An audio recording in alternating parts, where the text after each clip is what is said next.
Ya sangat rasa senang, rasa bangga karena setelah terpilih jadi peserta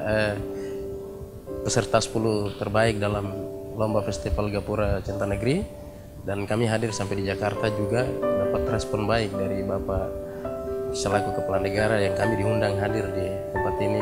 Itu satu kebanggaan yang luar biasa buat kami. Kalau perhatian dari Bapak Presiden saya rasa sangat luar biasa karena beliau selalu berusaha untuk bagaimana pengembangan Papua ke depannya lebih maju lagi, lebih eksis di bidang pembangunan, di infrastruktur dan lain-lain.